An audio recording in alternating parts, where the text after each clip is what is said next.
Hello and welcome to the Arena Sports Show. As you can tell, we're back to our normal compound and it feels good to be back here. My name is Clauiee Grace Mpanza. We've got football commentator Sizwe, Mabena, sports journalist Mahlatse Mphahlele.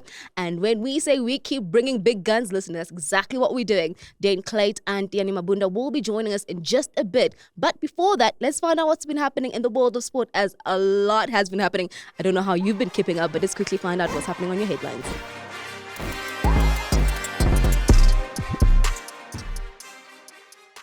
The domestic season will come to an end on Saturday when Mamelodi Sundowns host Orlando Pirates in a hugely anticipated Netbank Cup final at the Mbombela Stadium in Nelspruit.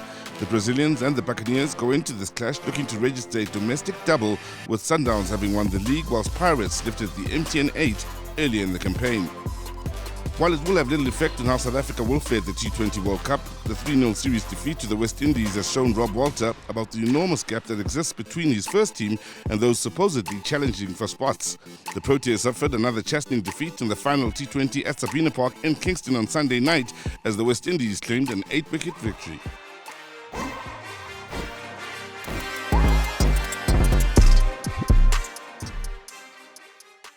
We then move over to one of my favorite features on the show. It's Star of the Week, where we basically choose athletes or institutions who have impressed us in the past few days.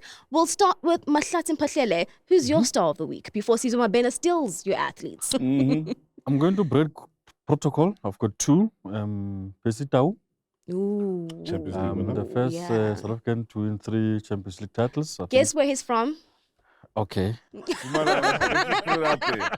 There will be a lot of talk of Mpumalanga today, so let's just get it out there. And then my second one, I'll go with Coach Lana Mokwena. Winning the league. Obviously, there's a bit of a dampener that they lost their last match to Captain City that could have made them invincible. But nonetheless, winning the league the way they've done, something very, very remarkable. And the records that they've broken this season, I just don't, I think that it's going to need something special to break their record. So, Pesitau, Champions League, Rolando Mokwena, for the winning the league with the Brazilians. I see you're also staying to a very close club. Sizwe Mabena, what about you? What about Pretoria? Yeah, Capital City, mate. For me, it's a guy who, again, I've said this time and time again, started impressing from the off-season with Kosafa, How much Pirates. is he paying you to say this? Because you're doing it way too much I'm now. just happy there's a South African striker that's, once again, now top goal scored as a South African striker. It's been a while as well. At the end of the DStv Premiership season, and also, he's picking up his hand to say, Coach, pick me, Coach, for the internationals. Again, we've mentioned, and the coach, Hugo Bruce himself mentioned, we had a bit of a goal-scoring problem during the AFCON in these World Cup qualifiers, and looking ahead as well. Beyond that, should we advance towards the World Cup, you need to start, I think, looking at guys that are bona fide goal scorers. His positioning, his finishing, everything, to me, says this is a guy that should be at least in the squad. For sure. If not a starting member of the squad. So it will be interesting to see if the coach can actually back the trend and put him into his final squad, even though he was not in the provincial squad. I think, the performances on the field really should be enough to make the coach change his mind. I know he's a man who changes his mind when he sees the other things. For sure. Surely you have to reward form. And Mabasa should be in the Bafana squad. Also, when you think Kosafa, you used your B squad. And the point of your B squad is try and impress to get into the A squad. For sure. He impressed there. He's impressed in the season that's followed. He's really picking up his hand and saying, Coach, pick me. Yeah. So it could be an answer, part of the answer to our goal-scoring problems. He definitely could to keep things moving. It doesn't matter. You did not ask. We're keeping it moving today. We had, of course, a great conversation. You haven't given us your Star of the Week. Because you didn't ask me, Sizwe Mabena. I'm not even looking at you guys right now. You guys need to make it up to me in the next episode because this is not it. Okay, we'll Keeping do it better. moving. Please do better. Keeping things moving. I had an interesting conversation with Anastasia Gerasis, of course, who is a karting teenager who's doing absolutely well, to find out, of course, how she's balancing racing and schoolwork. Let's quickly find out what more she has to say.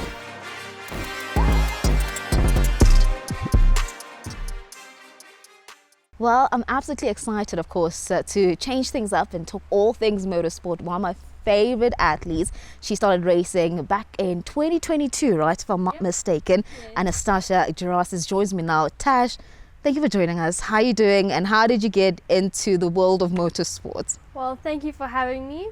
So I started in 2022.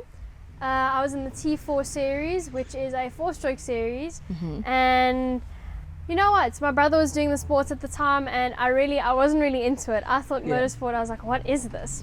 So I went and I watched him practice around the track. I thought, okay, this is cool. I'd done some rental karting before with friends. Yeah. And then I just decided one day, I was like, Dad, can I try my brother's kart?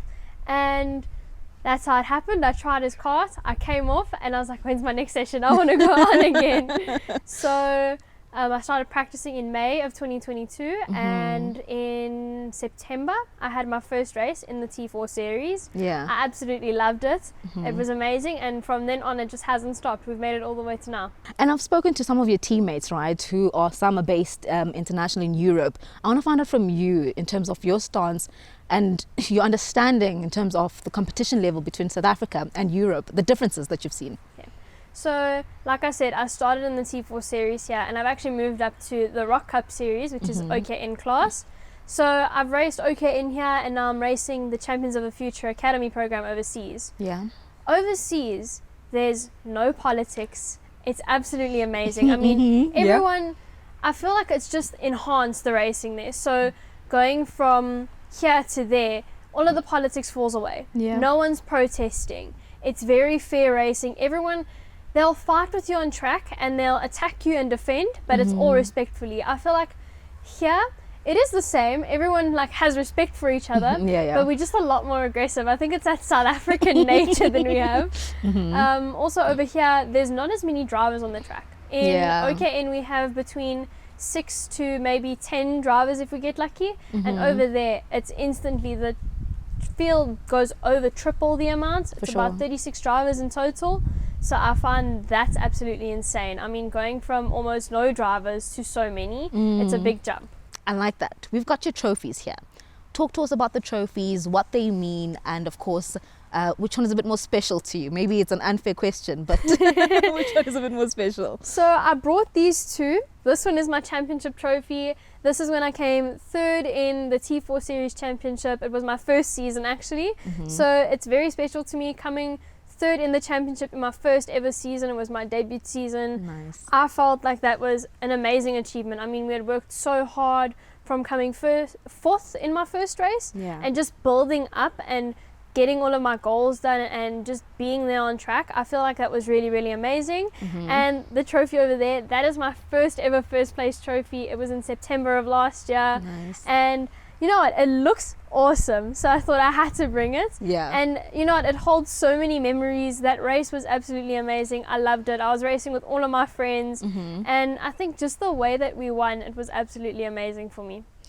All right, so we were talking about that schedule, right, earlier on, in terms of you'll be away from South Africa for a good 2 months. How is that looking, those 2 months? What will you be doing? Where will you be racing? And perhaps then also, you know, your day-to-day schedule, how does that look when you're overseas? Okay, so my July to September schedule, I'm away from home for 2 months. I think it's absolutely nerve-wracking. I've never been away from home for so long. So, you know, it is a little bit daunting, but I think at the same time it's super exciting because we're going from Italy. I'll be racing the round 3, like I said, and then I'm actually going on a school tour for 2 weeks. I'm going on a short holiday to Greece with my family, and then I'm off to Valencia for the T4 Nations Cup 2024. That is this series that I'm racing now. So hopefully we get the championship, because then I can go there and represent as the top runner from South Africa. I think that'll be super exciting. So yeah, you know what, I'm doing this all to learn and get as much as I can, because eventually I do want to move up to cars, and I feel like karting, obviously the pinnacle, one of the pinnacles of motorsport, will definitely help me get there. It will teach me all my fundamentals and my basics. Talk to us about your helmet, the next designs you'll be going through the year. Are you changing them? What's the plan for your helmets? So this is actually my second helmet design I've done. I do have a red helmet. This helmet, I feel like the blue symbolizes the fact that I'm Greek. We have a Greek wave design on the front and on the back. Nice. So that wave design, it really just gives that really Greek aspect about it. So I've always wanted to bring my culture into who I am. I see my helmet as my personality. Yeah. It's just like the way of expressing it and enhancing my personality. So I've also got my logo here Let's on see. the side of the helmet. So I've got it on both sides along with my name and my Greek flag. Nice. So I absolutely love my helmet. I feel like my helmet's like my baby. Yeah. Like, I'm not gonna drop it. I'm not gonna do anything. I mean, I hardly let anyone touch my helmet. So the colors red and blue, they really represent my culture. The red, I've always loved the color red, and because my original helmet was red, including my entire kit, I just wanted to carry that color through. Also, it's like a very dominating color. When you see red, it feels very powerful. It does. So I loved my helmet when I got it. And you know, at Big D Customs, when I gave them my design, and they just worked with me, and throughout this journey of having my helmet done, until everyone told me, you know what, you cannot see your helmet. You can't be involved in this. It has to be a surprise. I think that was the most scary part when they're like, you can't be involved. I was like, what do you mean? Because I'm a perfectionist. Yeah. So like, if there's something wrong with the helmet when I get it, it's like, oh, but okay. That's okay. But when I got my helmet, I mean, every little tiny detail that was done of it, I mean, it's like they read my mind. I like that. We're looking forward to, of course, future more designs, to see that artistry in you, and of course wishing you all the best on track. Thank you so much. Cool.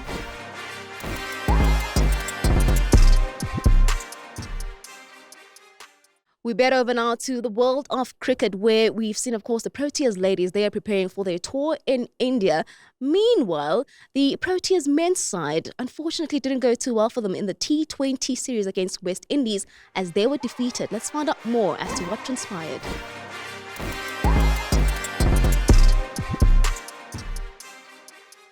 After the last time we went there, they actually gave us really green wickets.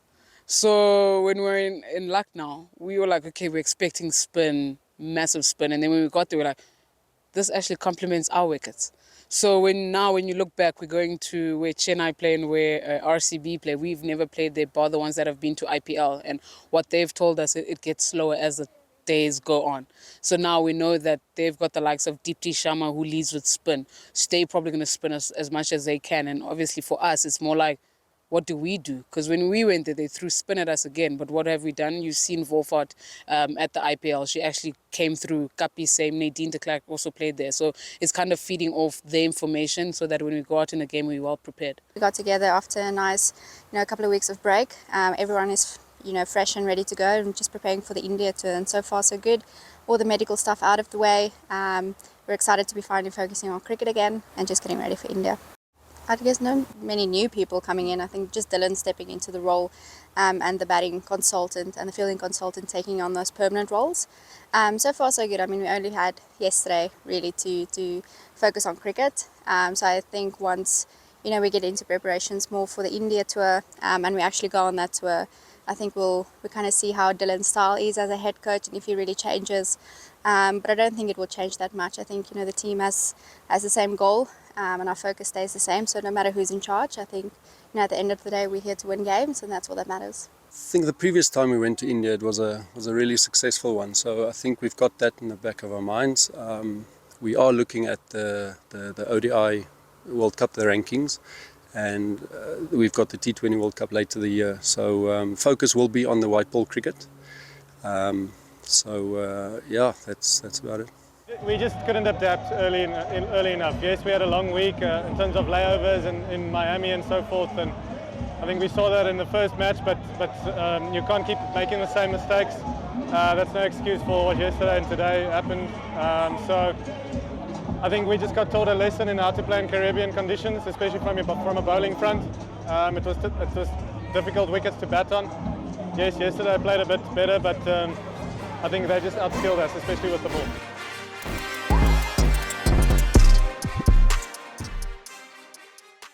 We now kick it over to the world of football, and we hear, of course, from the reigning DSTV Premiership champion coach, that being Rulani Mokwena, as he has a lot to say about Mphahlele. Let's find out what he has to say.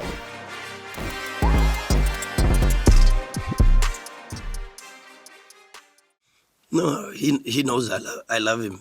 Like I love all my players. We make mistakes. We all make mistakes. I make more mistakes than anyone else. So it's part of football. It's perspective, you know. If I ask you, what do you see when I lift up this hand? What would you say? A hand. A hand with 5 fingers. And if I do this? But there is a difference. And what is the difference? It's your backhand. Yeah, but this? It's your front hand. And the color is different.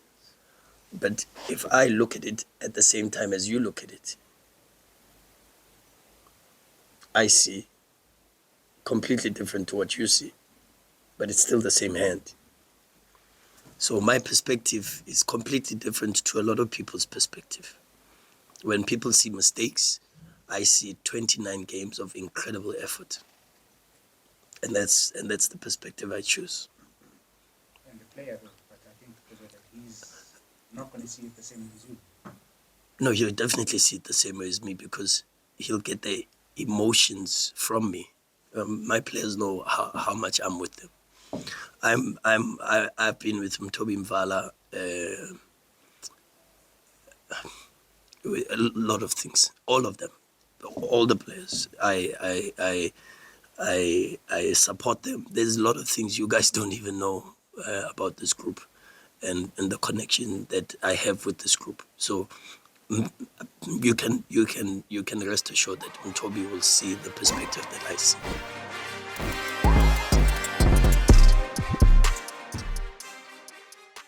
I don't think we could ever stop saying congratulations to Mamelodi Sundowns. They've done it, of course, back to back to back, 7 times in a row. An incredible feat. Yet so close to being invincible, but it was just not meant to be. Mahlatse Mphahlele, talk to us about Mvala and hearing what Coach Rulani Mngqithi had to say. Yeah, I feel sorry for the guy. Too many costly mistakes. With that, he made a mistake that pretty much knocks him off the running for the final. Remember final at AFCON against Nigeria? That mistake that led to Osimhen's on Osimhen that led to the penalty. Now this. And I mean, obviously, you know, we have to be sensitive with these issues of mental health and, you know, patient the guy who makes a mistake. But it has been too many mistakes. And I think at this level, really, you can't hide and you can't run away from it. I'm glad that the coach is defending him. I'm sure it will be a different story behind the scenes. But you know, at this level, you can't continue making mistakes like this.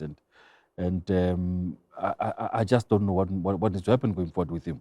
He has been good for the season, but people will always remember this mistake that he made, and it was bitterly unfortunate for him.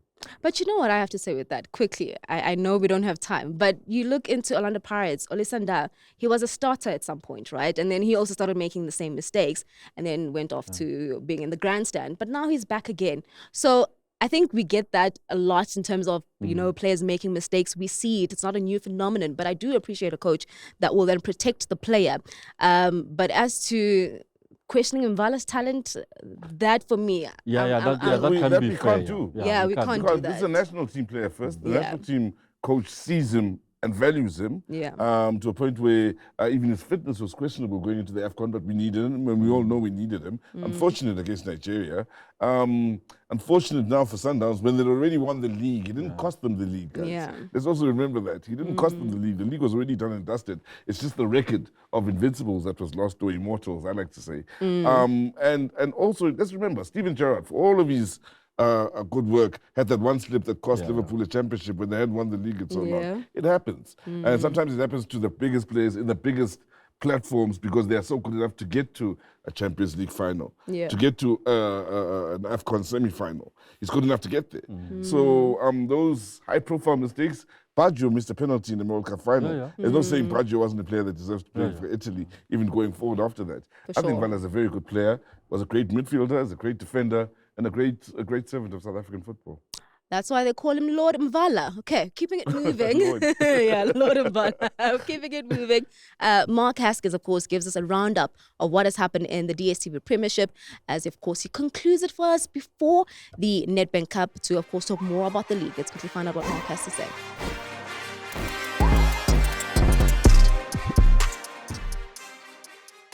Well, I've always said that sport is the only real reality TV. When you look at this weekend's DStv Premiership, the last round of fixtures, game number 30 to be exact, that's exactly what happened. You can't script these things even if you tried. Coming in, there was a lot to play for in different respects. Obviously, Mamelodi Sundowns, the champions, were looking to get that invincible tag.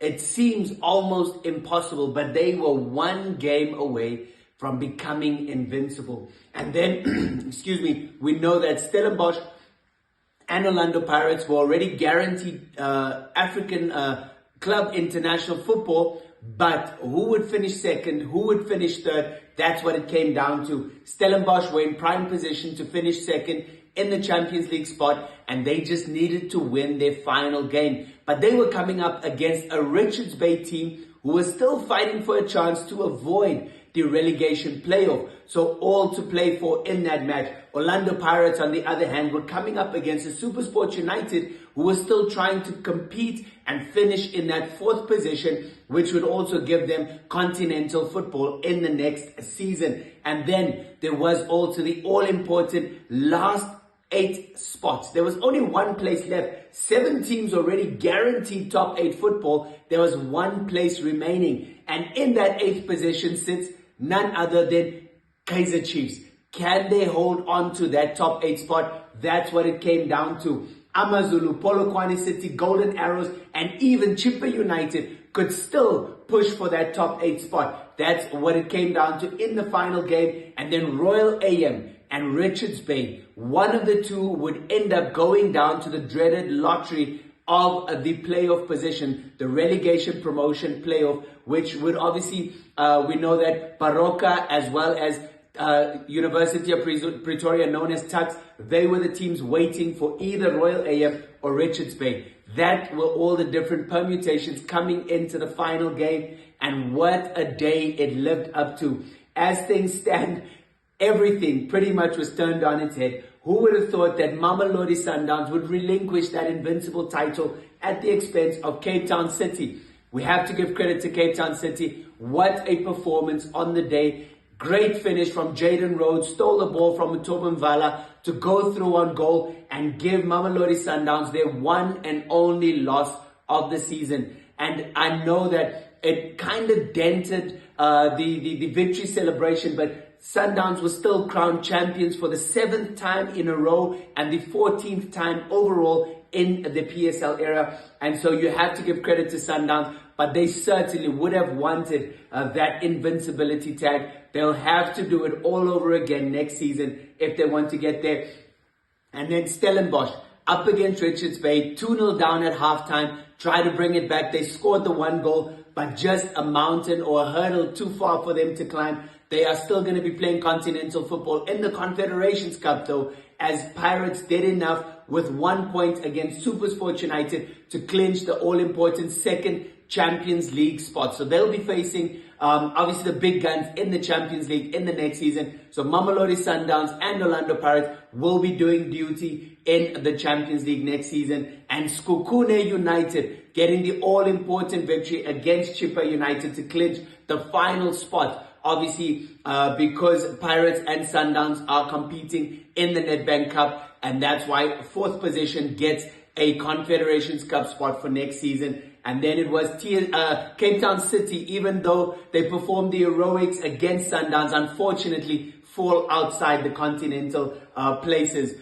for next season. TS Galaxy in 6th, SuperSport United in 7th, and then the final spot in the top 8 eventually going to Polokwane City. Polokwane City doing the business, getting the victory they so sorely needed, and they will finish up the top 8 places. Kaizer Chiefs eventually finishing in 10th position because Golden Arrows were also able to get the victory against their hometown rivals in AmaZulu. And then at the bottom, Richards Bay unfortunately will have to go through the playoff, the relegation promotion playoff if they are to compete in the top flight next season. Royal AM, under unfortunate circumstances, obviously with a dreadful injury to one of their players, Shezi, in their game against Morocco Swallows, but they've done enough to stay alive in the DStv Premiership for one more season. Morocco Swallows finishing in 14th, and Cape Town Spurs finishing on a high note, even though they're the club that will be relegated, that have been relegated, I should say, getting the 2-0 victory over Kaizer Chiefs on the final day. The drama was aplenty, so much we enjoyed on the final day, and that's how we round up the DStv season for 23-24 season. We now look forward to what the new season has in store for us.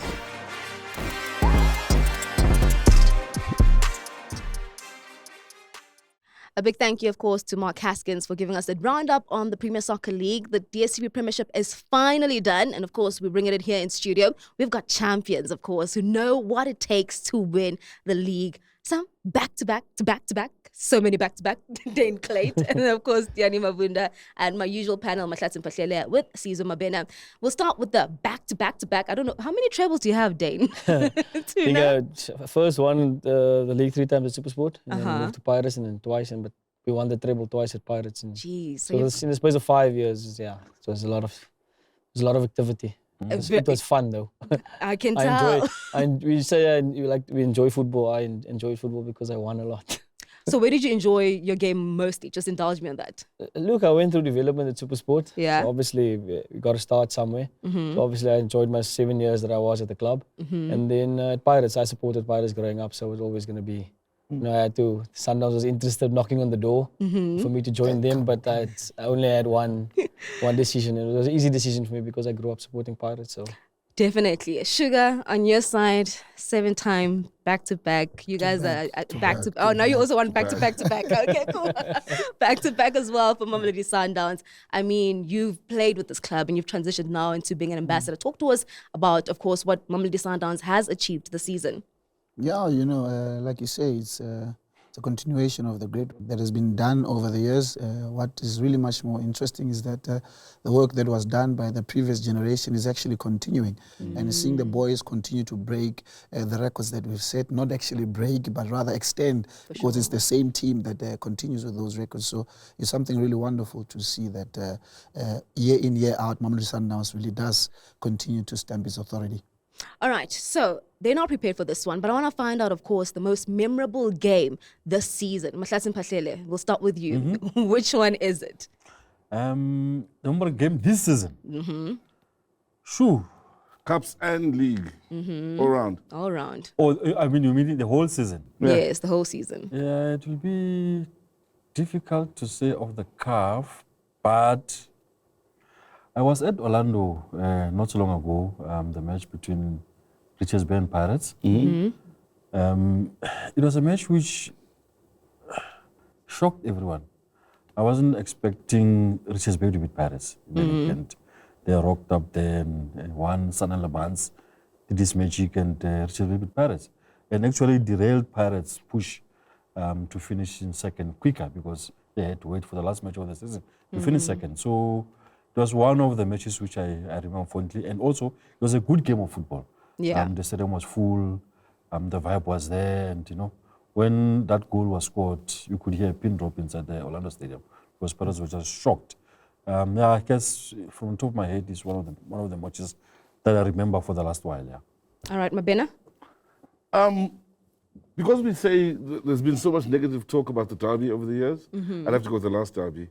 And had great entertainment, great goals, and more importantly, goals, because that's what the one thing we're lacking in South African football. We lacked at the AFCON, and the derby's been lacking that as well. So I'd have to go with the last derby as one of my favorite matches this season, including the Sundowns 5-hour. Yeah, I was waiting for you to say. I was actually waiting for you to say. You need goals. Go to FNB. Sundowns is there. You know what I mean?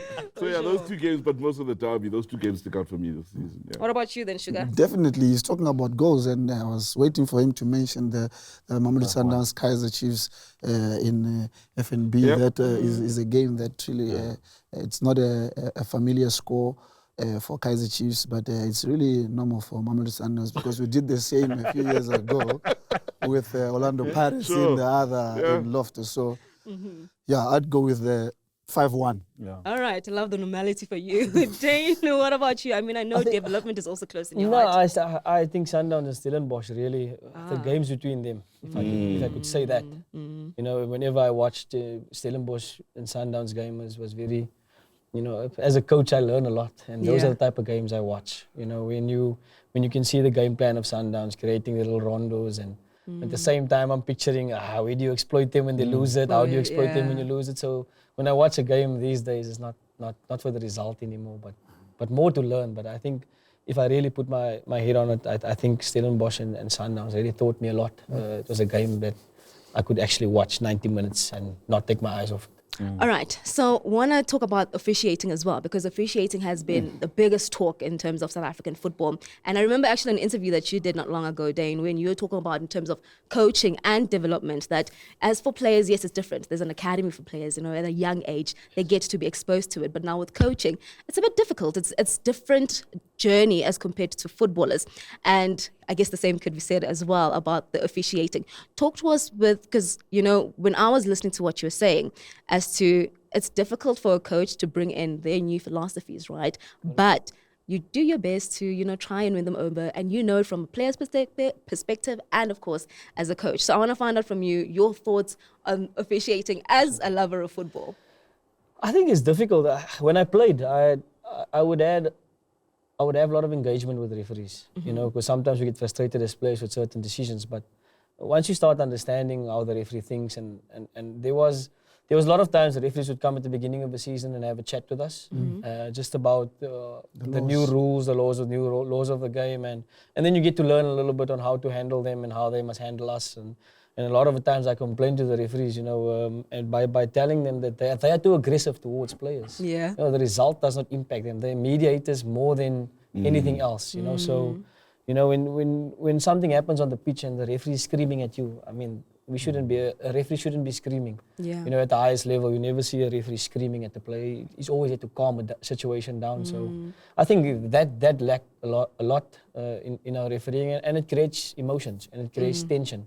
You know, so by being on the bench as well, I've learned to calm down a little bit. I was on the bench with Gavin Hunt. You know, it's absolutely He's quite interesting. It's crazy. You're like, oh, when I played, are you saying that about me also? Funny enough, I saw Dane. I was in the PE for the game when you were chipper, playing against Sundowns. I think you lost 1-0. That's my farewell match. Yes. I was at the stadium for that game. And I was watching you on the sidelines. I was thinking, he's a lot like Kevin Hunt. You tend to, the passion tends to rub off on you, and you know, you pick up habits as you go along. You know, but I think for the most part I'll learn, and I've read a lot, and they say the longer you are in the game, the more relaxed you become. So I'm hoping that my next gig I'm more relaxed. Do you guys find there's times, especially as players and now even as coaches, that some referees earmark you as maybe, let's say, a troublemaker? As a coach, I've had enough of it. As soon as you say something, either as a player or a coach, I'm going to give him a card just because it's you, and I've had enough of you. Does that happen a lot? No, 100%. I think it's the same with doing analysis in football. The referees do the analysis as well, and they speak amongst each other. So if Mahlatse is misbehaving 2-3 matches and they're talking about Mahlatse, then they're going to watch Mahlatse for that game. And the first challenge, they'll caution him because they know he's a troublemaker. So, yeah, it's there. It's same for referees to go and have analysis and analyze their game. So everybody wants to improve all the time. Even coaches? I think even coaches as well, definitely. Oh, it's rough. It definitely is. Sugar, I mean, from your side, we've also heard Coach Rulani mentioning, you know, some referees saying, I'm a bit hazy. Yeah. I'm traumatized. When I see this ref there, I'm not too sure how to feel about it. So that's from your perspective. No, true. Coach Dane is saying that in the past we had referees coming in the beginning of the season, making us aware of the new laws that have been implemented, rather than finding it on the day. And then you've made a mistake not knowing that law number 66 from the book of you heard on socials. No, we used to get that opportunity to be taught prior, so that even when a situation happens during the game, you are able to remember that, okay, we were told about this. There are some issues that we would not agree with, so we have that platform to vent before the season starts, so that when it happens again, you're already aware. But honestly, from my side, I think there's too much pressure that has been put on the referees. I think that's where it causes them to make a lot of errors, because you are now afraid of making an error, which is a human sport. The game is bound to have errors. The game is bound to have emotions. And there are some times whereby I feel like there is too much attention on the errors and not much attention of the good work that has been done. You were just talking about if there is a referee who would target you as an individual, and we've experienced that a lot. For example, I'll use the great Victor Gomez, who is no longer refereeing. We knew that when a game comes, my guy, you know there's a red card that must be dished out. And we had one. No, he shakes your hand at the beginning of fair play. Before you do anything, you're already in trouble before. so you have those kind of referees that you also need to understand who they are, their character. The moment you understand, you know that it's Victor Gomes. You know that, my guy, you don't make any unnecessary comments, no unnecessary tackles, even comments, because we had Serino. They had their own beef because Serino didn't know that he understands Portuguese. So one time he said something and then red card. For the next 5 games, the whole team would tell Serino, it's Gomez. Don't fight. Don't talk. Just keep quiet. If you can put a tape on your mouth, don't say anything. Just don't react, because he's going to give you a red card. And he would tell him before the game, if you talk, red card. It's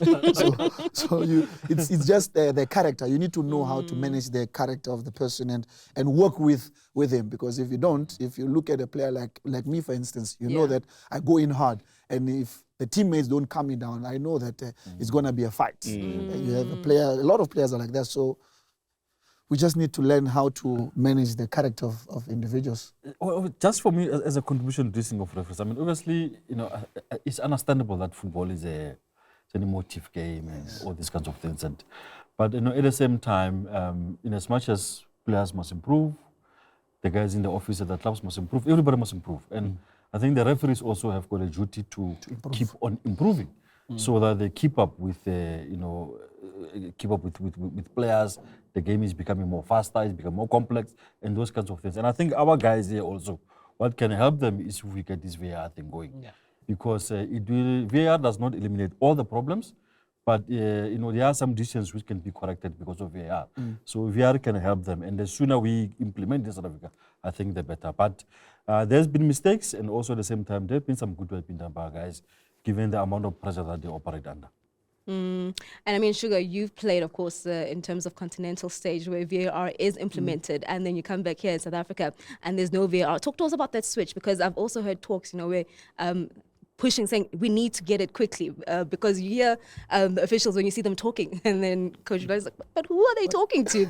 So what do you think of the difference for you? I think it becomes much difficult when you're exposed to something, and then when you come back home, it's not there, because there are some decisions that were overturned by VAR, because we make errors as human beings, but then VAR comes and assists and shows you that, okay, ref, you shouldn't have given it this way.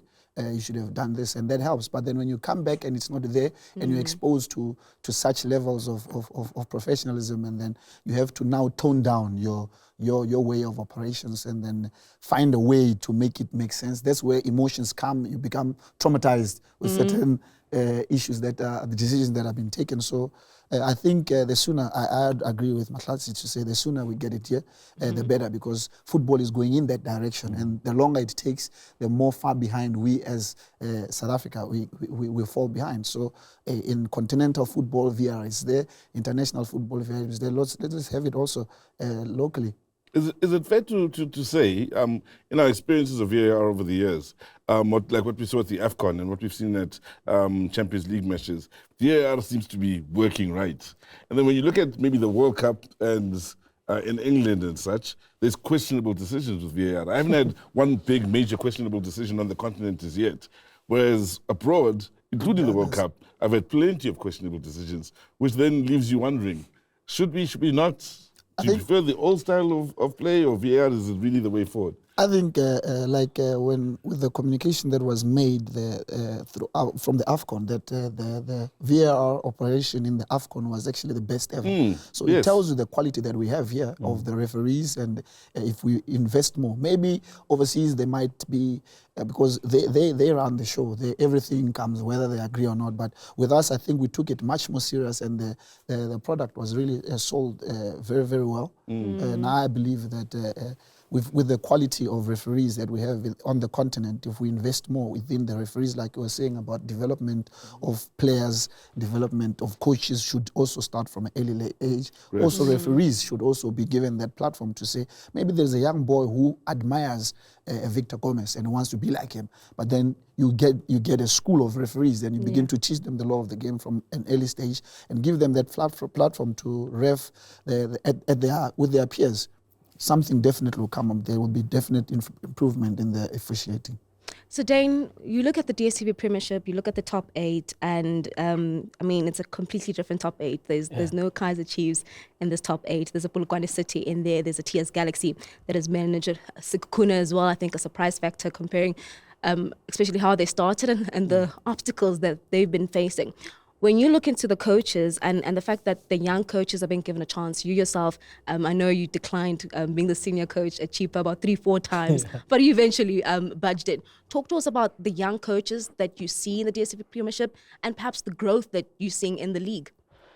Yeah, I think there's a lack of patience, firstly. I think in everything is a process. If I go back to Sundowns, when I was winning a league title, Supersport and Pirates, Sundowns was going through a bad patch, a bad transition, you know, but they got the coach like Pitso Mosimane to come in and he rectified everything. And after Coach Pitso spent so many years at the Supersport earning his stripes, you know, and he learned about the continent when he was at Supersport, you know. So when he got to Sundowns, he found himself in an environment where his ambition of conquering Africa is in line with what Mamelodi Sundowns wants. And it's difficult, you know. The thing that I've learned over the past couple of jobs that I've had is that my ambition, it may be, and my philosophy maybe is not equivalent to the environment I find myself in, you know. And it's all about finding myself and my style and what I want to achieve one day.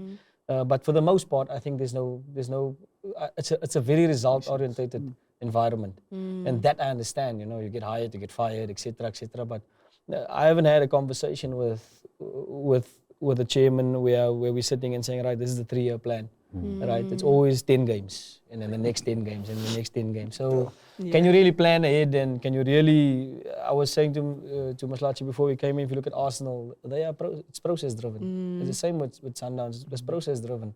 You know, because Bishop didn't just come and snapped his fingers and everything happened. For sure. You know, it took time, it took struggles. I remember one game we lost 4-2 against Sundowns. I was playing for Wits. Apparently, if we beat Sundowns that day, because Pitso was going to be fired, so it was a small margin, and that was the turning point of Sundowns. Is the whole thing when they beat Wits 4-2. You know, from there on in, everything just kind of made sense. And if you watch it, and I've been in the league and I've seen what's happening. You know, so it's all about the patience. I think there's a lack of patience and there's a lack of planning. You know, if I want to go to a team that's going to say to me, right, we want you to be the coach for the next 3 years. This is the plan. This is where we want to see ourselves. In year 1, this is what we're going to do. In year 2, this is where we see ourselves. In year 3, so now you have a plan, and now you've got something to work towards. And sometimes that plan happens quicker.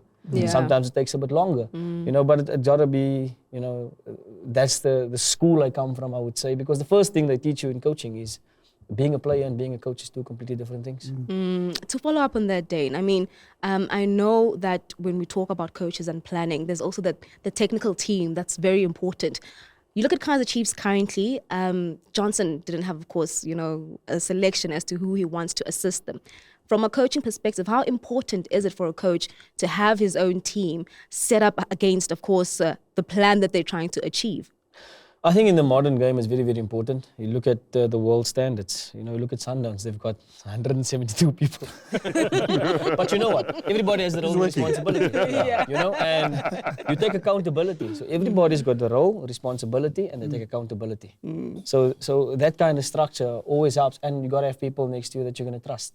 You know, too many times there's people that you find there in environment, but they haven't experienced what I've experienced in the game. They don't know what I know. You know, and I'm not saying I know more. I'm saying I come from a place of understanding how I won league titles. I knew which structures I was in. I know what brought success to certain clubs. There's a reason why teams like Sundowns are dominating at the moment because of the way they operate. You know, the rest of them needs to catch up. They're over 20 points ahead of everybody. Yeah. You know, and do you understand? Oh, wow, sure. you don't have to bring You a know? few points. so I'm saying, you know, the rest, we got to catch up. You know, we got to catch up to Sundowns. The ambitions is way higher than anybody else, and money doesn't rectify everything. There was a time Sundowns had lots of money, they had lots of players, and they couldn't get it right.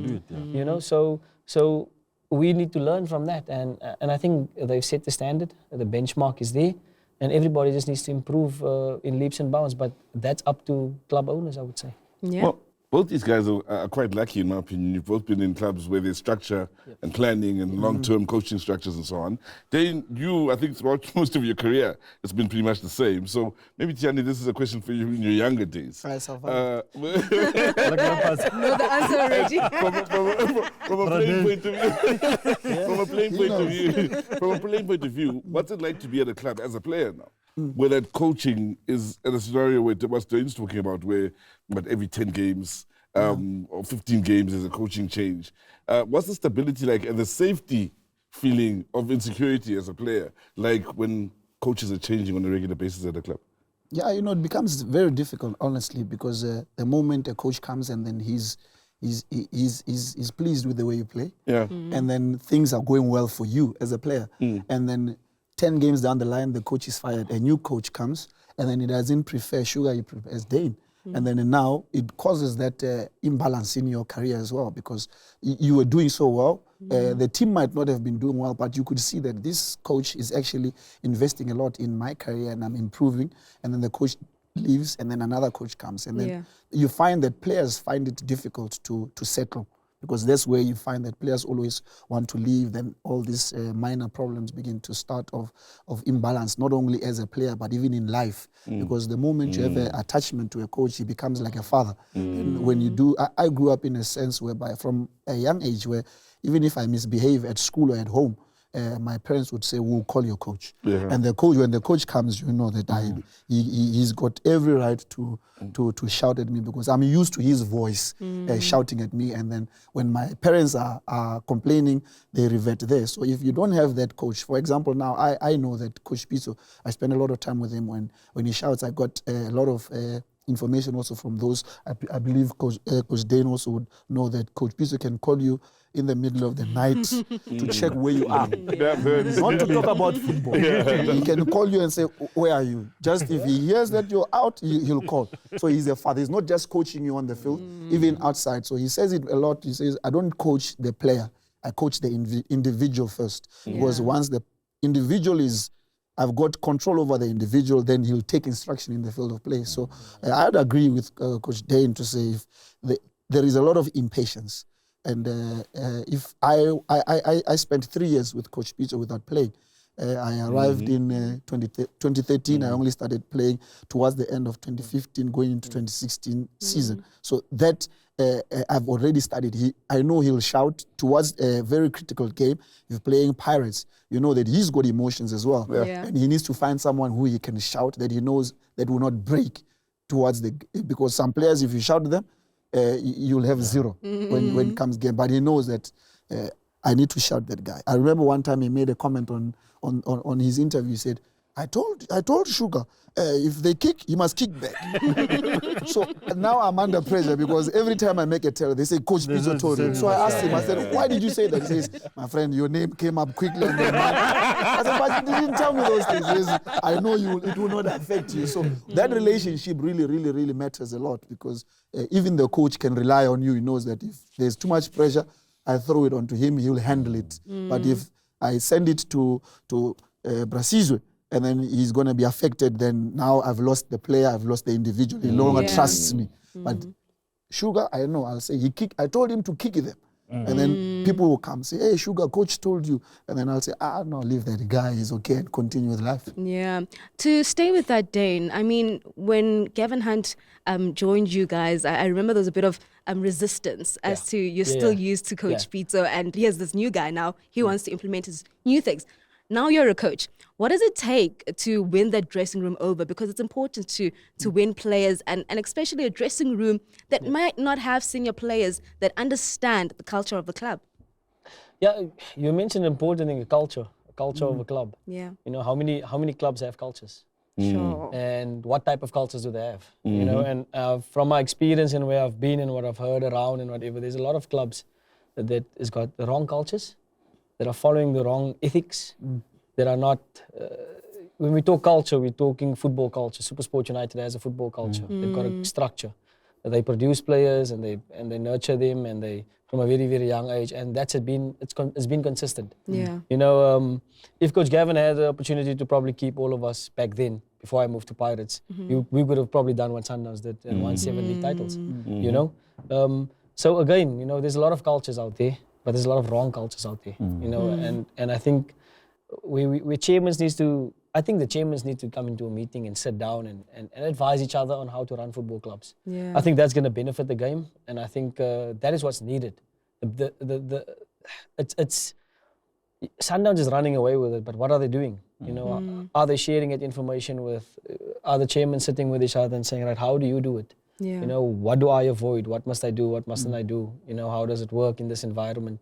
You know, and I just think that we're far behind when it comes to that, and that's why we don't really have the competition at the moment, because I don't think there's a proper cultures. I don't think proper cultures are in place. You know? Speaking of Coach Gav, I was in a conversation with him once years ago, and he said he looked at the SuperSport United squad list when he was running SuperSport, and he said to them, look, with this squad list, I'll win you the league. He believed in it. When he arrived, did you guys believe that he believed in you guys as much? I think the first 5 games we had 2 points. We were dead last. Yeah. First 5 games, obviously a bit of resistance, the style changes, the type of coaching changes, everything changed. But we went on a team building after we had an international break, and we went to Pretoria and we went through a Bosbara thing where we had to carry logs, 2 men, I don't know for how many kilometers, and you know, and sleep in the bush, and you know, have egg for breakfast the next morning, and so we went through a grueling mental exercise. And at the time when we were doing it, I was like, why in the world are we doing this thing? You know, but after that we went 16 games unbeaten and we ended up winning the PSL title. So, you know, at the time we were struggling through that whole exercise of what needs to do, but in the meantime we were building the team spirit without us even knowing. You know, and those moments where we were like, oh, guy, that was really hard. And then at the end of it, you come there, there's all the food in the world. There's pap, there's meat, there's boars, it's a feast. Yeah. You know, because we went through the hard yards, you know, and that was the difference. That sparked the start of us winning 3 league titles in a row. Coach Zain, talking about culture, I remember there was a particular player at Sundowns, I don't want to mention his name. He was a loud guy, he was just... And Coach Pizzo, no, it's not you seem a bit shy. and Coach Pizzo told us about this, you know, the dress room is going to reject him because of the culture that was there at Sundowns. And he never stayed at Sundowns. Yeah, I'm just trying to support your point where you talk about the culture. That the culture must be good, because if a new player comes and you know, they're loud and all the stuff, and you know, they won't be consumed by the environment because of what the sets cultures and values that are there at the dressing room. It's very true, because or like what Coach Daine was saying about Stellenbosch, you see that the culture of football that Stellenbosch has as in parallel with the kind of a coach they have in if you look at, if you take him out of there and put him back at Tuks, it's the same kind of system. So he fits much easier into the system, because like he was saying that once the coach and the team have the same kind of mentality, you get the best. That's where you see Stellenbosch being one of the most difficult teams to play against right now. They've managed to go as far as qualifying for continental football. So the culture really does matter, because if without a culture, you look at Orlando Pirates, you know that they'll bring speedy wingers. It starts from back of Maximo Ponyani, all there's a culture. You know that that's where now you've got your Saleng, you've got your Mfokeng. They play on the wing. They don't change that. And Sundowns has always been Shushan and Piano. They will never get a player that does not do Shushan and piano. They know what to look for. So if teams really do find themselves with their culture and stick to it, even when there is a season of drought, you still remain true to your culture. It becomes easier. Supersport, you go there, you find Coach Gavin. You know that Coach Gavin needs a Tyson Klatswaya to headbutt someone. Sure. He had the same with Morgan Gold. Yeah. He had the same with Bongani. Yeah. So he keeps, you keep, even the coach also has a culture himself that you get Terence, who was at Pirates, but when he's at Supersport with the same coach, he's the same player. When he was at Vets with Coach Gavin, same player. So the culture really does really make a difference in the game. Mahlatse Mphahlele, to round up, of course, then the PSL and the conversation, the DSTV Premiership. Kaizer Chiefs, not in the top 8, top 10. We're speaking about culture. How do you wrap up their season? Yeah.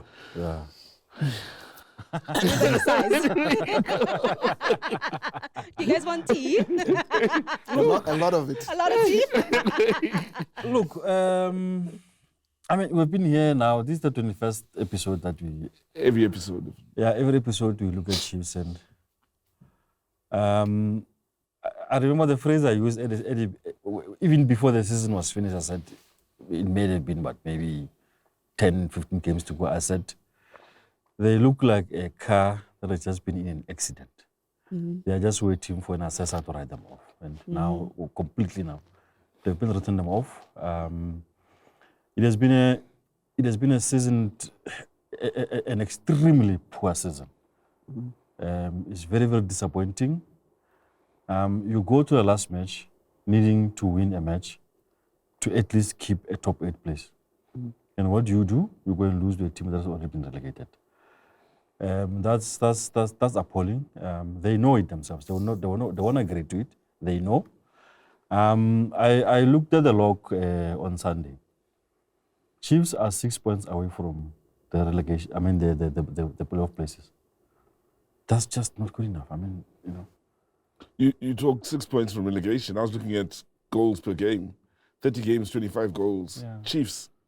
That's just unlike Chiefs or a team of that stature. And we say time and time again, for South African football to move in the right directions, you need your Supersports, your Pirates, your Sundowns, your Chiefs to do well. For sure. This is for South African football, even internationally, to do well.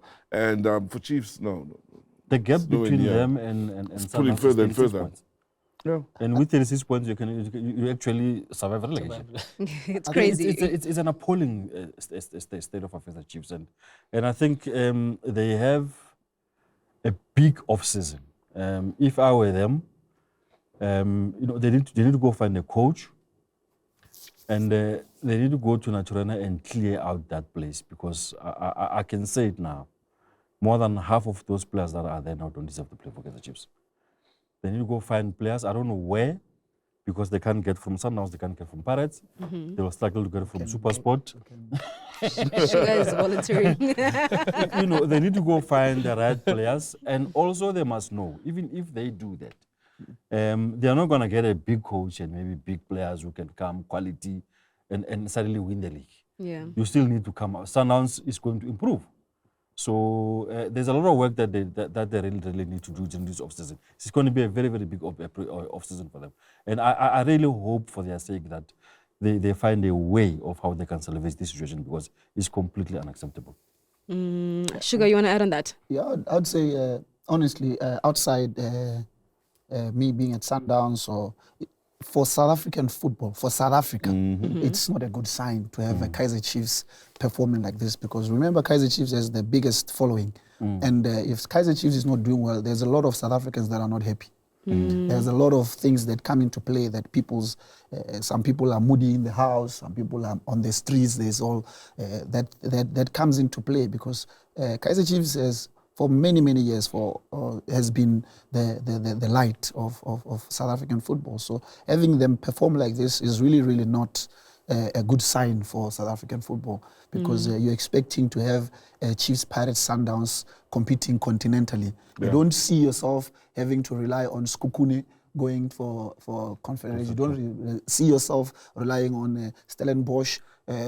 Not to say they're not doing well, but when it comes to image, you know, when you go to Egypt, you find Al Ahly, you find Zamalek. When you go to Congo, you've got AS Vita, you've got TP Mazembe. You've got that culture, you know. If you go to Tanzania, you've got Simba, you've got Yanga. Yeah. So it plays a very, very big role.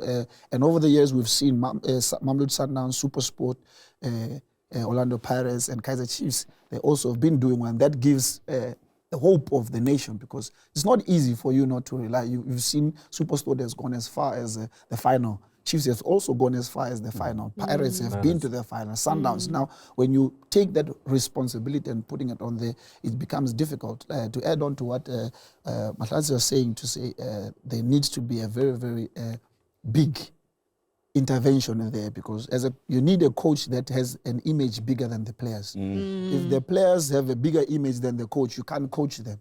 Because I think I was talking to one of my friends to say, I was really happy when there was a transition when Coach Peter left, and then it gave us an opportunity to also create space for the new generation to come. Because if you bring Coach Rulani and bring Sugar, it's going to be a conflict of how we do things. Coach Rulani wants to pass the ball from the back, and Sugar won the Champions League by kicking it there.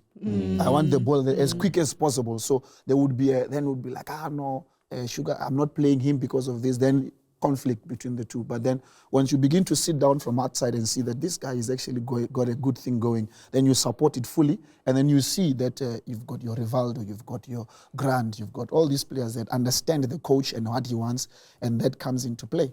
Maybe just before we move, I spoke to a sports economist a while back, and he said that also, you know, we can talk about all these other things, but at the end of the day, they are going to need money.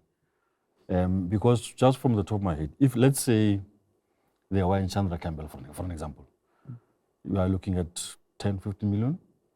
Stellenbosch, any of the Stellenbosch players, 20 million. You know, if you want, say you go to Polokwane, you want Apollos, 10, 15 million. It's a lot of money. So they need a lot of money to get the players. And we're not talking about monthly salary, just to go and buy these players. And then these players, when they come, the huge salary bill. You are going to have to pay them a lot of money. So I just hope that they find a way of how they are going to do this, because they also need to rediscover the culture, what you guys were talking about earlier. It's the right place. For Kune to have his farewell, if it is a farewell, in an empty stadium is unheard of for Kaizer Chiefs. You guys, we all remember 20 years ago, Chiefs play anyway, it's a full house. You're happy as the home side if Chiefs is playing you, you're going to make a bit of money at the gate back in the day. And it's not the case now. So even the fans have sort of lost their culture somehow. So it's about rediscovering all of that. The star quality that comes with Chiefs, the presence their players bring in being star quality and superstars. The TS Galaxy player in an interview now said that he doesn't want to go to Chiefs, want to go to Sundowns. Players used to want to go to Chiefs. They don't want to go to Chiefs anymore. I mean, you speak of TS Galaxy. What's the goal scorer against Sundowns? Tijani, a 19-year-old. He's from Chiefs. They got him from Chiefs in November. And they got rid of him because he didn't want to do a ball. I also think the whole thing of Coach Kevin joining there was to really sort out the development side of things. You know, and he's got the world of experience when it comes to that. You know, I think he's suited for that position there too, because we're talking about them going to buy from factories. They can create their own factory. You know, why don't you build your own development and invest there? You know, because then your return on investment is going to be better for you. You know, because Sundowns is coming with the academy as well. There's boys that's coming through from the Diski team, being incorporated into PSL football, and then continental football as well. You know, and you look at Supersport. They've been doing it. Stellenbosch is doing it. Cape Town Spurs. Cape Town Spurs might not be where we all want them to be, but the league needs teams like that. You know, and I'm hoping they can come back and get stronger again because of the facility and because of their culture. Their culture has not disappeared. You know, whether they get relegated or not, we know that you go to the Bale tournament, you're going to find talent. You know, the Bartmans that's coming through now. You know, Radio Pane went from Pirates on loan. It takes clubs like Pirates to send those talented boys away to teams like that. And then they need to buy them back for double, for 2-3 million. That's what happened to Dolly's. Dolly left. Dolly left Sundowns because I don't think we spend enough time investing in the development and taking it very seriously because now we're saying Chiefs and Pirates and they must go and ransack Supersport and Stellenbosch where they could have their own. Real Madrids of this world, the Barcelonas of this world, they have their own. They don't have to go to Getafe because Getafe's got the best academy. They've also got the best academy. So I think that's where it needs to start. And I think Coach Kevin is obviously the right person. Another person that I would probably feel as a good influence at Chiefs and will have a good influence of Chiefs and the experience is Coach Farouk Khan. I think back in the day when he was there, when I went through development, he was there. He was at the School of Excellence as well. So you got these coaches, Coach Sam Mbata as Sundowns. I mean, a person like that should be at the forefront of development football, advising teams what to do, how to do it, so that the game holistically improves and teams like Chiefs won't struggle to find talent. Quickly, before we wrap this up, your thoughts on development currently in the country, Daine, because I remember you went to School of Excellence and all the coaches that you're naming, they were also part of it. But things have changed now and the academies are different. I mean, you hear coaches that come outside South Africa saying that we can't be teaching, simple basic skills in the first team. This is something that the players need to know from your academies. Talk to us about those structures that we have in the country. Yeah, I spend a lot of time in grassroots football. I think that's where I'm really, trying to pay my school fees basically is where I come from. How I made it to become a professional footballer. I can then share that with a boy that's starting at under 9. Yeah. I follow the processes of studying the coaching and going into this, and I'm very passionate about development. So much so I even started my own club. I started my own club in PE called the Ibai FC because you discover that Chippa United is there, but Chippa United doesn't feel like they belong.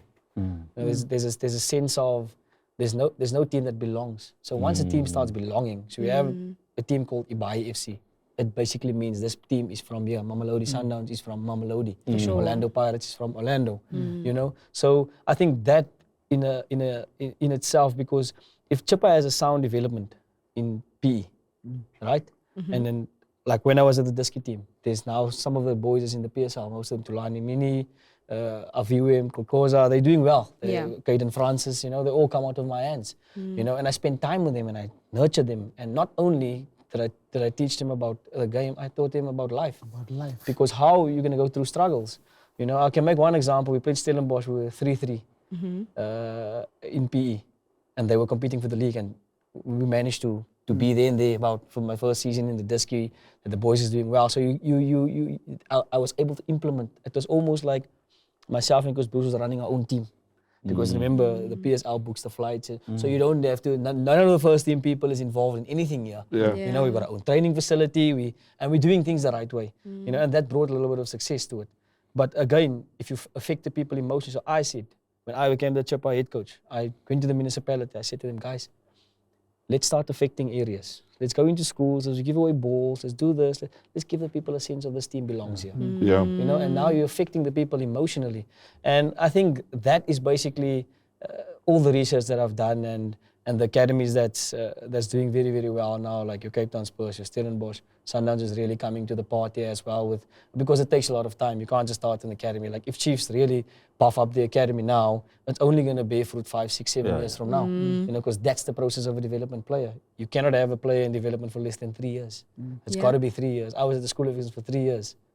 Anything less is not going to really develop you fully. Because what you're saying is true in a sense of even the way you can hear how Coach Daine is talking. He's always referencing the places where he's been and the people who have impacted him in different stages of his life. For sure. From School of Excellence to Super Sport. And it's the same kind of, and the same way you look at how the coaches at School of Excellence, they impact the life, not only the talent, but also the life. You go to Coach Gavin, I remember I heard a story one time when if a player has a good man of the match and gets the award, he says, who chose this guy? How do you become man of which game where they were? So that it brings you down. One game we played Ajax Cape Town. I just came back from a shoulder injury, out for 3 months. Then I scored and we won 2-1 against Ajax and I was the man of the match. But I got into the change room and I sit in front of the guys. I said, guys, I cannot be man of the match. Slompo Kakana ran his socks off for this team. And I gave the medal to him. And those are internal things that because I was honest. I was like, guys, by 70 minutes, I couldn't anymore. This is my first game back after 3 months. There's no way. I didn't feel like I was the man of the match. Yes, I scored the winning goal or whatever the case may be, but this man here, Graf next to me, and watching Slompa, I went to him, I gave the medal to him and said, Coach, there's no way. This is our man of the match. And that's where you get that winning culture, and because now players start believing in each other and trusting, because we're honest with each other. If I play bad, Tiyani's going to tell me, hey, lift your socks. Before the coach is going to tell me, the player is going to, and you don't see that happening at the Chiefs anymore. No. You know, those are things that's obviously lacking, you know, like we're speaking about Chiefs. And there's small little things, elements, but it can be rectified. It can definitely be rectified, but there has to be a clear plan, clear strategy, and give it time.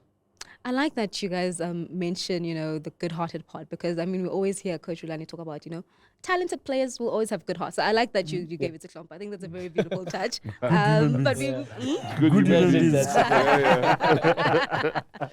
we keep things moving. The Netbank Cup final is upon us. And, of course, the two gentlemen, besides Mahlatse and Sizwe Mabena, they have never won the Nedbank Cup, so they have no idea what it feels like. Wait, we attended no finals in it, let me say this. The first Nedbank Cup final at Johannesburg Stadium, Rato Chabangu, Sundowns against Black Aces. I won that tournament. So you won the tournament? Yes. How did you win that tournament? Because I was at Sundowns at that time. Oh, wow. Oh, Steph, you have won the Netbank Cup. So I'm a Netbank Cup winner. You got a medal. You got your medal. So you and me are the only ones who have won the Netbank Cup. And by the way, Lerato played that final with an injured toe. He had to put an injection because the team needed him, It's one of the things that I know from the scenes. Oh, okay. No, I guess we'll add you on the list. I apologize. I think, like they said in Parliament, you must withdraw. I feel attacked. And I love how all of you are agreeing. But fine, I withdraw the statement on Mahlatse and Mphahlele. Sizwe Mabena. It's you and I in this one, unfortunately. You're not alone. Yeah, no, thank you. But I mean, guys, the Nedbank Cup final, it's a big one, and I'm so excited that we're going to Mbombela Stadium. It is my favorite stadium. Like, I think it's the best stadium in the country. Yes, a bit biased, but the last time the Nedbank Cup final went to Mbombela was in 2011.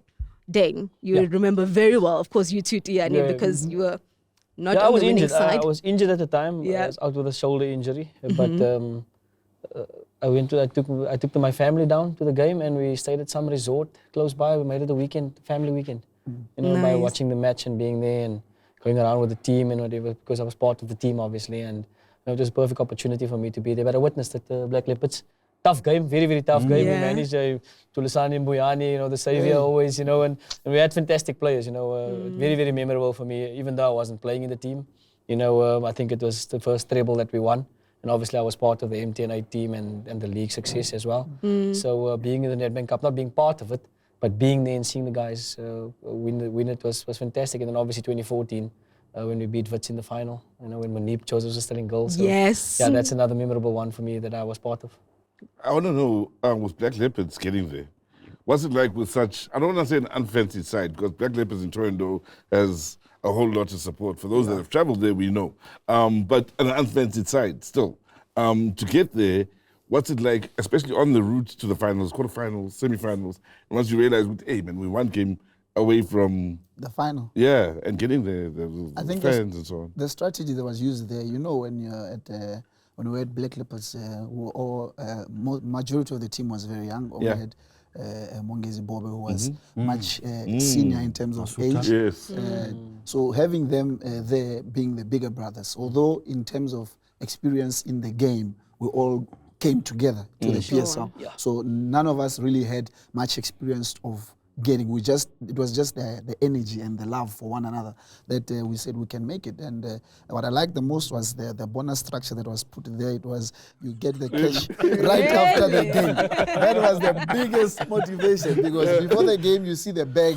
We're all waiting for the bag to enter, and the bag was there. Nice. And, those 100 rands were all in. They show you win. You get this. Next game you win, we double this. So you're forced to do well. So that's how we found ourselves going, beating your Vasco da Gamas, who were in the PSL at that time, and beating all these teams coming step by step, and also beating Baroka after making their name by beating their opponents and finding us to play. We actually went in the game as underdogs, yet they were from the lower league, but because the whole nation was behind this Baroka that has really beaten Chiefs, and Yeah. and now you as Black Leopards, you're coming, and we had to make sure we went to the penalties also. So getting to the final, it was really something very scary because we have few supporters. You're playing against Orlando Pirates. When you enter the stadium, the whole stadium is black. Yeah. You think The it's Nelspruit low, is you just think it's black. load I know, black and white, right? and the stand and is white. also black and white. So if you enter there before playing, you already see Orlando Pirates. Like, what are we gonna do here? And the confidence, we really tried to push, but the experience also came into play. You could see that the way they managed the game towards we came with energy, and energy does run out because the first half it was we felt like we can go. Then we even scored first. And then now excitement. Now we want to climb on the ball. Now everybody's watching the whole South Africa. We're making a name for ourselves, and then experience comes into play. You got your Opa Manyesa, your Tulasizo Mbunyani coming into play, and then you begin to feel like, okay, now we're playing against our big brothers. Now you can see the younger side. So it wasn't easy, but the experience was really wonderful. And Mbombela is actually one of my favorite stadiums as well. I'll go High with that. five, sugar. Yes, sir. Because my first time playing for the national team was actually there in a preliminary friendly game right there in Mbombela. And that's when I scored my goal. So I've got an attachment. I'll definitely be there. I think the energy will... Well, Daine, before we look into Orlando Pirates, I want to find out then from you, because Sugar's already told me that Mbombela is on his list. Your favorite stadium? I'm biased. It's PE Stadium. Nelson Mandela Bay Stadium for me. Okay. It's a beautiful view from... If I go to the top of the hill and watch down there, it's beautiful. And hopefully, my wish one day is to be a fortress for the people of PE. You know, we must flock that stadium, you know. Whatever color the team is going to wear, it must be that color. It's already red, so it's got to be a red kit, obviously, because Eastern Province, where I'm from, has always been red. But yeah, I think I'm biased. You want to I guess we're all biased. No, I never. Yes. Against us. At Wits. No, that was Mbombela. Yes. Mbombela. Oh, so you're hoping he would choose Mbombela for that reason? Yeah. Okay. I've also lost I against Platinum Stars at Mbombela. But it's a nice, I like Mbombela because it's nice. Whenever we played the cup final, the family would go with. It's a 3-hour drive with the car. So For me, I used to like that. The coastal stadiums, Cape Town, Durban, PE. Top. Yeah, Moses Mabunda was a Atmosphere as fortress. well. Moses Mabunda was a Atmosphere is fortress crazy for when I was at Pirates. All our cup finals there, we haven't lost. We've never lost any cup final there. In Mbombela, I've lost twice, I think. Twice? 2 cup Heartbreak. finals, Platinum Stars. Oh, yeah. Jeez. Oh, there was that Platinum Stars team, no? Yes. That was crazy hot. Coach Kevin Johnson that time. And, Robert Ngambi there. Robert Gambi there. Was the gentleman from, from Botswana? yes. Enrico Botes. Yes, Botes. correct. Yes. Probably was there as well, no? Yeah. Probably. Yeah. All right. Yeah. Moving on. Daine, we'll pick it up with you. How do you prepare for a game like this? Because, I mean, the nerves surely must be there, and you try not to play the occasion that you speak about. Tiyani, when you touched on when you were playing, where now, you want to trap and show the world. So how do you approach a game like that? I think it's.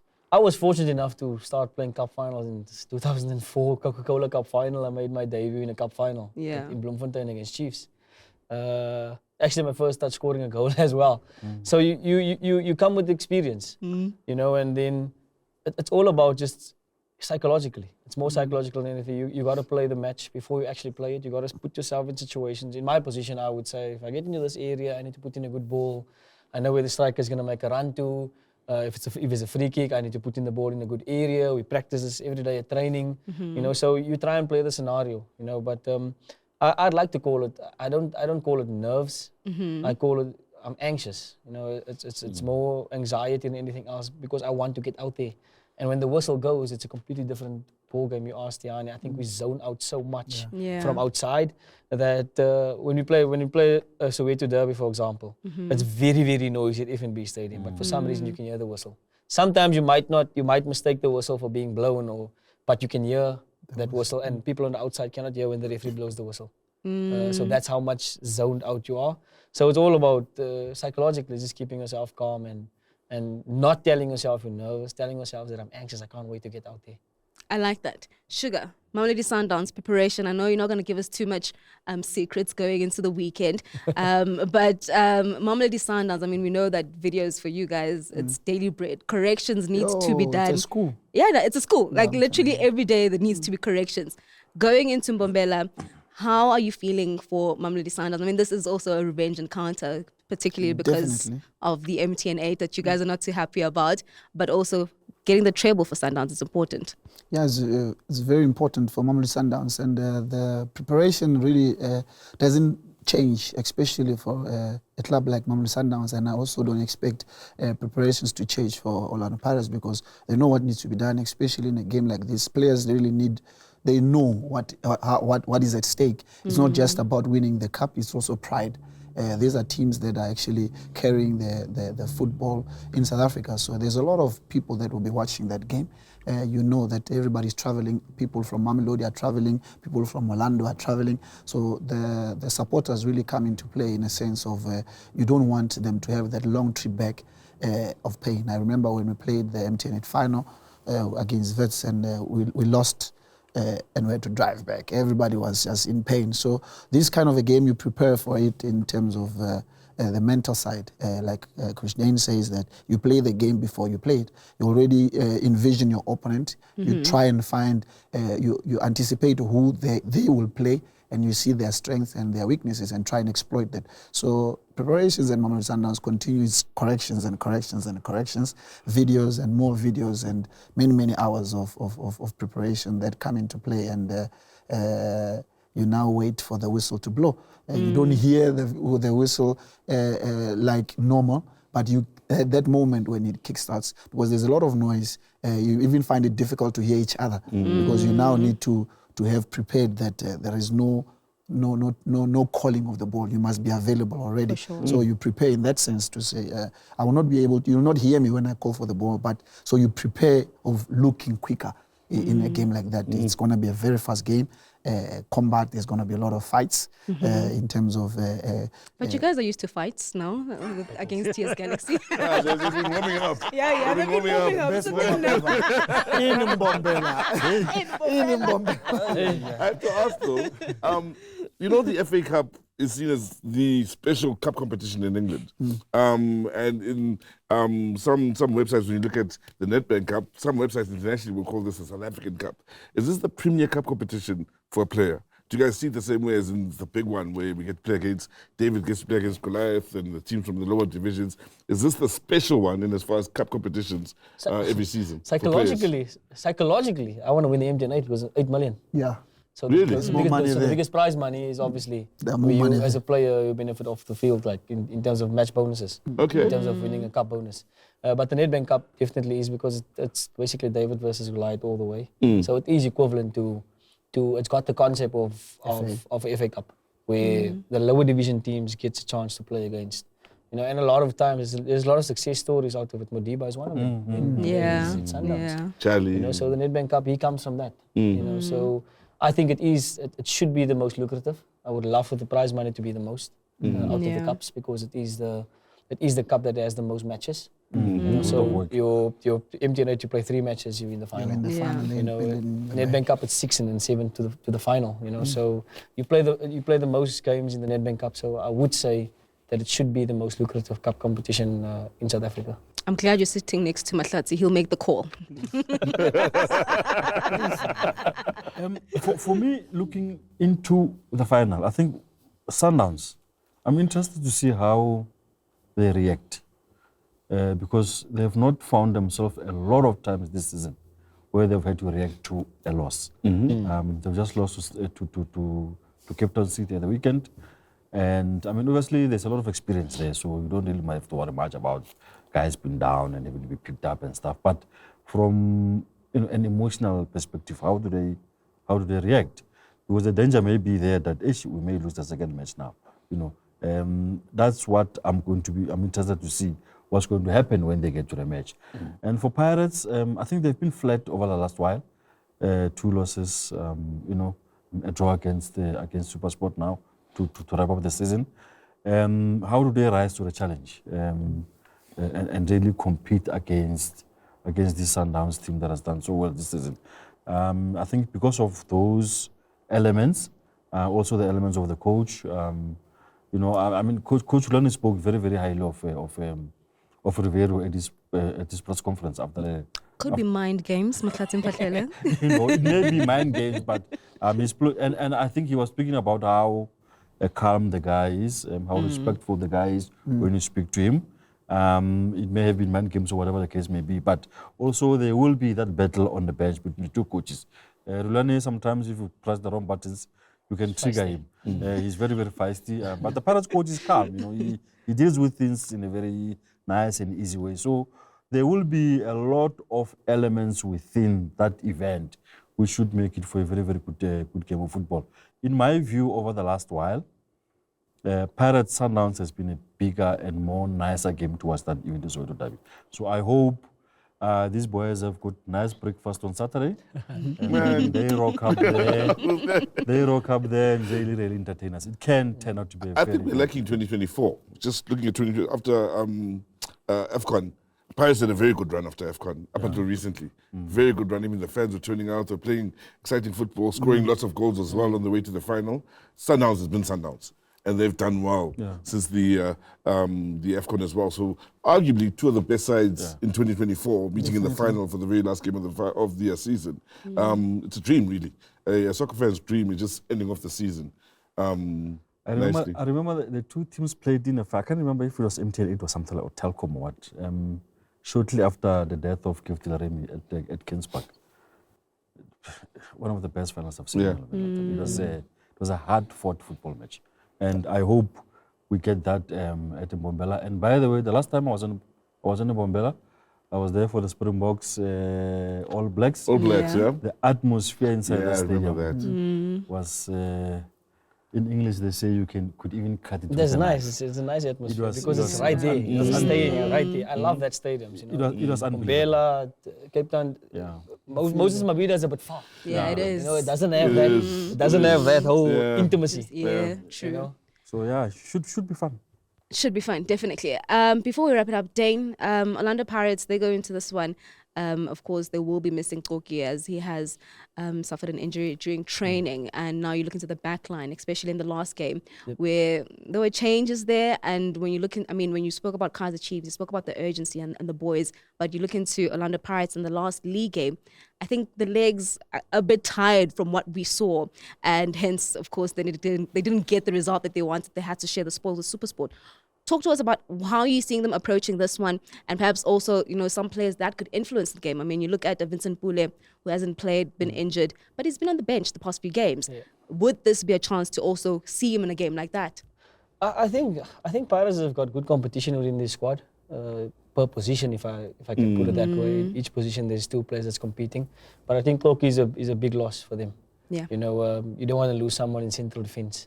Especially in terms of communication and the cohesion that has been built over the season and why they keep clean sheets sometimes, why they defend well.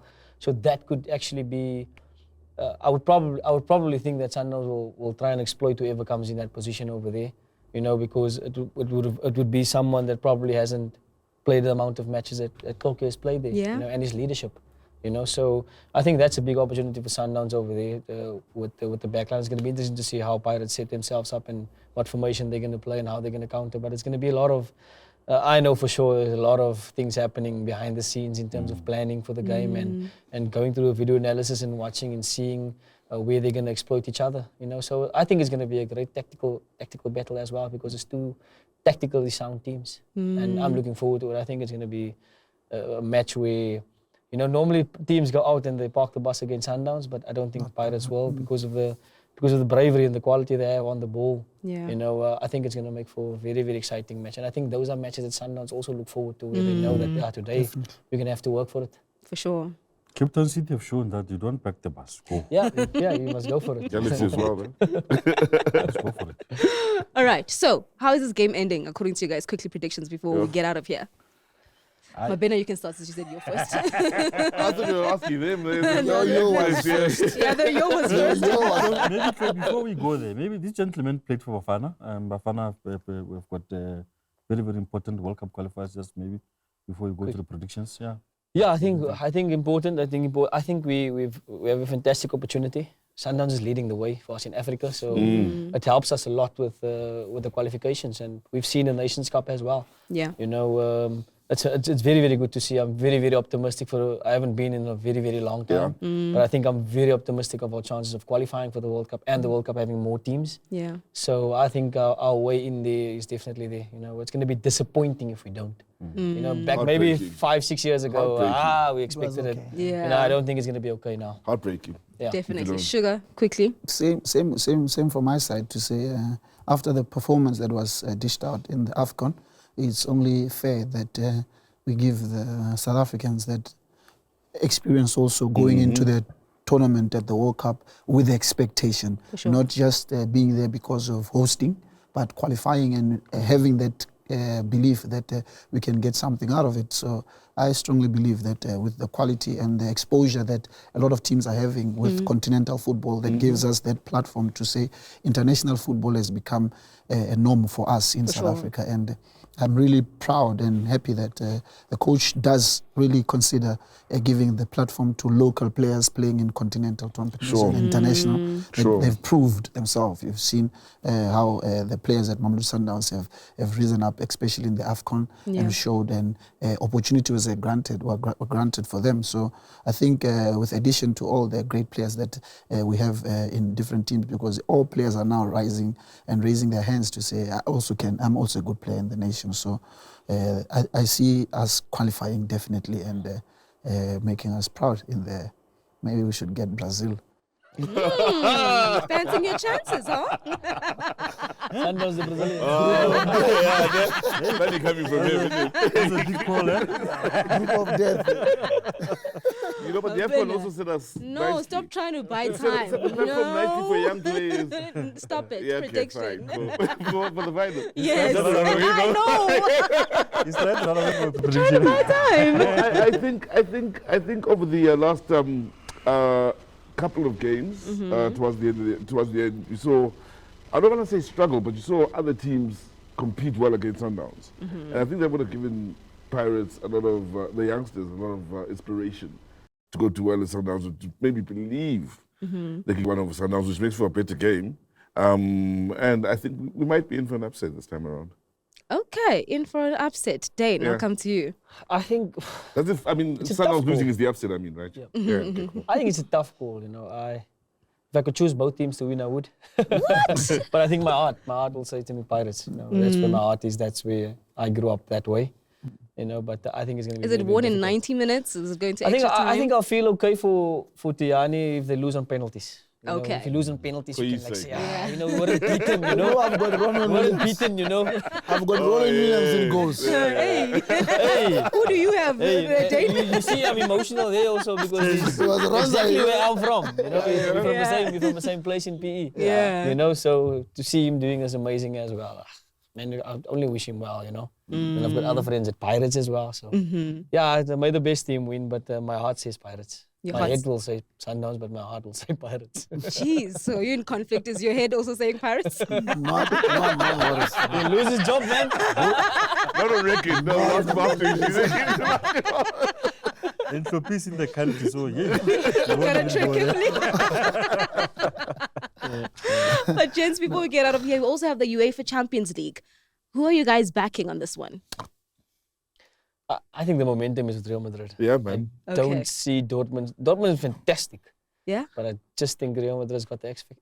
I'm happy for Sancho. Yeah. I'm also happy for Sancho. I spoke to Benson Mhlongo over the weekend, and he said to me, "You must watch out for this so-called small team." Really? He says he's been watching them throughout the season, and you mustn't just think, okay. But of course, I mean, the momentum is with Real Madrid. Yeah, I think so too, because the experience. Yeah, because of the experience. Coach Ulan the other day was speaking about a tournament where You're quoting it over time. Yes. But a guy like Toni Kroos, it's his last match. So much to play for, and his teammates is going to be into culture, him, sending him off well. That culture. What a player he's been, though. Oh my goodness! For the players, they're going to want to do it for him. You know, so I think Dortmund is in trouble when it comes to the mentality of Real Madrid playing and how ruthless they are. We saw against City, we saw they just don't give up. German precision. Yeah, I'm glad you are jumping on a little bit. But you've told us your favorite final. What about you guys? I didn't tell best about my favorite final. What did you just mention now? You mean which final? Did he just talk about a final now? Where Black he was... Aces. No, you said Black Aces and Sundowns. Yes, wasn't that your final? No, but I mean, I was talking about Oh, you were something just else. mentioning it. Yes. We are the Sundowns. I was just mentioning the it. Netbank Cup winner.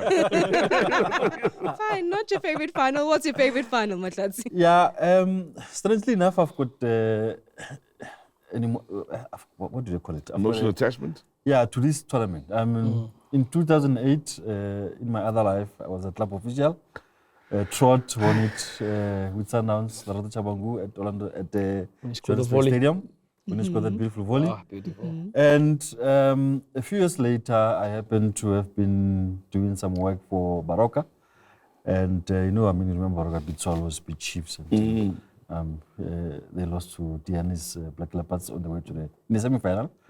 I think that victory against Chiefs was also it was not a final, but it was just it felt like a final for that small club that was playing in the 3rd division in Limpopo.